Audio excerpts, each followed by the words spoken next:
she wasn't just a singer. She was a cultural earthquake, a woman whose voice cracked open the walls of conformity and poured an entire generation's frustration into sound.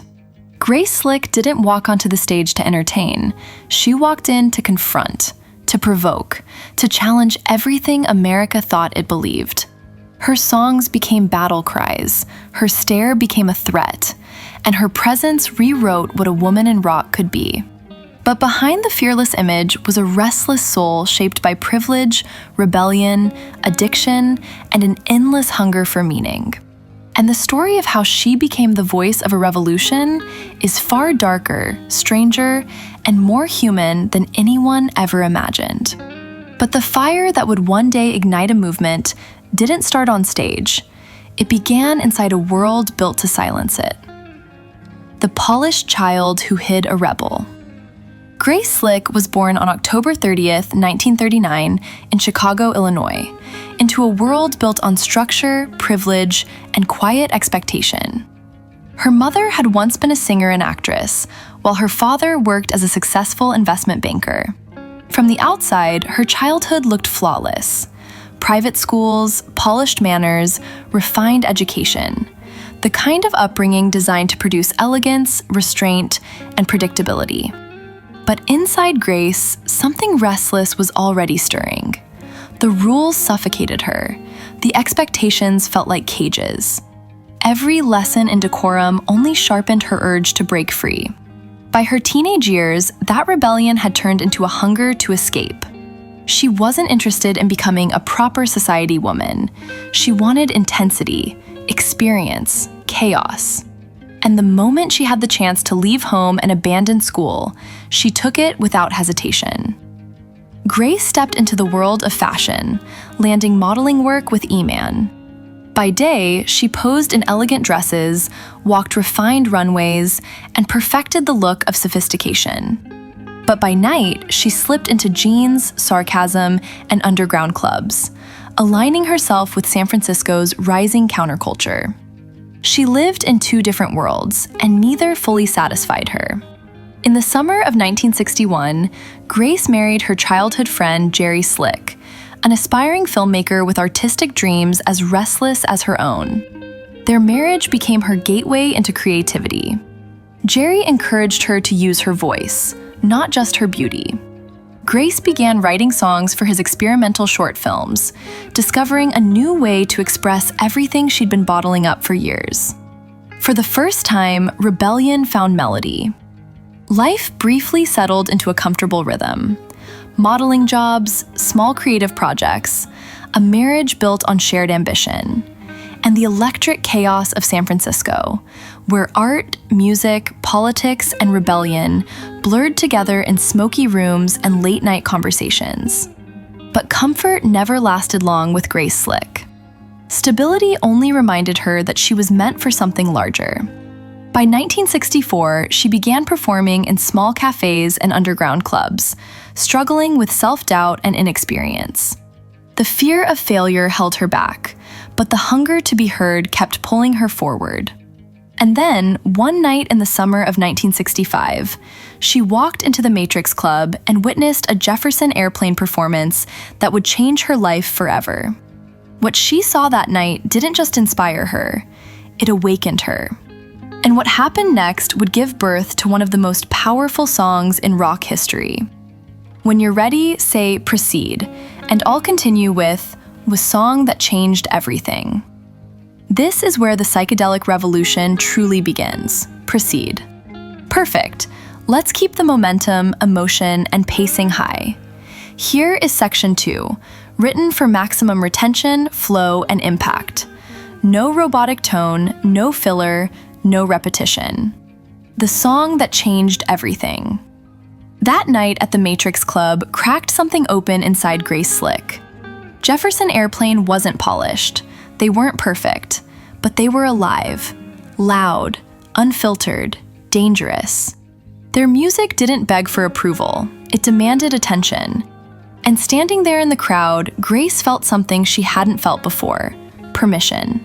Permission to stop being refined. Permission to stop being careful. Permission to become herself. She walked out of that club knowing her life had just split in two.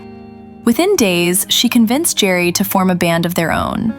Not as a hobby, not as an experiment, but as an escape. Jerry recruited his brother Darby on guitar while he took on the drums, and together with Grace at the front, they formed the Great Society, a playful jab at President Lyndon Johnson's Great Society political reforms. Even the band's name carried rebellion baked into its bones. Their first performance took place on October 15, 1965, at the Coffee Gallery in North Beach. The response was electric, but what happened later that same night would become legend. Under the influence of psychedelics, Grace retreated into her mind and emerged with a song in less than an hour, White Rabbit. Inspired by Lewis Carroll's Alice in Wonderland and structured around the hypnotic Spanish bolero rhythm she'd absorbed from Miles Davis's Sketches of Spain, the song became something entirely new. It didn't explain itself. It didn't soften its message. It pulled listeners into a surreal dreamscape where innocence dissolved into revelation and curiosity became rebellion. The lyrics weren't subtle. They weren't comforting. They were invitations to question reality itself. And the sound? Mesmerizing, slow, rising, inevitable, like a fuse burning toward explosion. The Great Society quickly built a following, not because they were polished, but because they were unpredictable. Their performances felt raw, spontaneous, and slightly dangerous. Darby's sharp guitar leaned toward rager rock, while Grace's voice cut through the chaos with icy authority. She didn't sing politely, she commanded. Each line landed like a declaration. Record labels soon began circling. The band signed with Golden State Records and entered the studio under the guidance of producer Sylvester Stewart, who would later become famous as Sly Stone.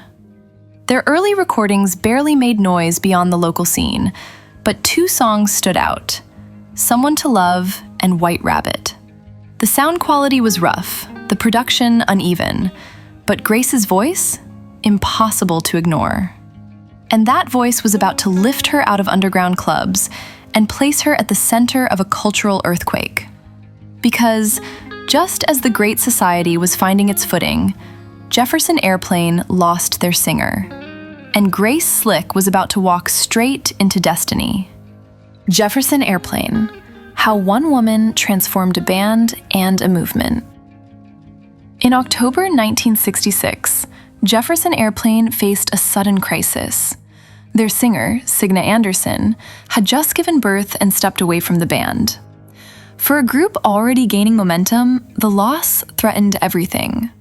They needed a voice powerful enough to carry them forward, and fast. That's when whispers began spreading through San Francisco's underground scene. Stories of a striking woman whose voice could stop conversations mid-sentence. A performer who didn't simply sing, but commanded rooms. Curious, the band's manager Bill Thompson and bassist Jack Cassidy went to see her live. From the first note, they knew. Grace Slick wasn't just a replacement, she was the missing piece. Backstage, they offered her the role immediately. Grace didn't hesitate. Jefferson Airplane was already flying, she later said, and I knew I had to be on that plane. In one decision, she walked away from the Great Society and into rock history. The impact was instant. With Grace at the helm, Jefferson Airplane transformed from a pleasant folk rock group into San Francisco's first true psychedelic powerhouse. Her presence rewired their sound, their image, and their ambition. Knee-high boots, icy confidence, a gaze that radiated defiance, disdain, and humor all at once. Amid flower-crowned hippies and peaceful protest chants, Grace stood apart. She didn't ask the world for peace. She demanded it. In February 1967, Jefferson Airplane released Surrealistic Pillow, and nothing in American rock sounded the same afterward. Somebody to Love erupted with raw loneliness and fury, Grace's voice balancing rage and vulnerability in equal measure. But it was White Rabbit that detonated like a cultural bomb. When the truth is found to be lies. The song didn't just play on the radio, it haunted it. Banned by stations for its obvious references, the censorship only fueled its spread. The more it was restricted, the more people wanted to hear it. And soon, Grace Slick became the sound of a generation that refused to obey. Her rise exploded during the Summer of Love. Jefferson Airplane took the stage at the Monterey Pop Festival, alongside Jimi Hendrix, Janis Joplin, and The Who. When Grace stepped into the spotlight wearing a white dress and began singing, the crowd fell silent. Thousands stood frozen, hypnotized, as if witnessing something sacred and dangerous at once. In that moment, she stopped being a singer. She became a symbol. But with fame came pressure, with influence came scrutiny, and with rebellion came consequences. Because the deeper Grace went into the psychedelic revolution, the darker the road ahead became. Thank you, my viewer. I hope you keep it here on my channel for more discoveries on all the celebrities' untold journeys. Like, comment, and subscribe on Hajara Rama channel. Thank you so much.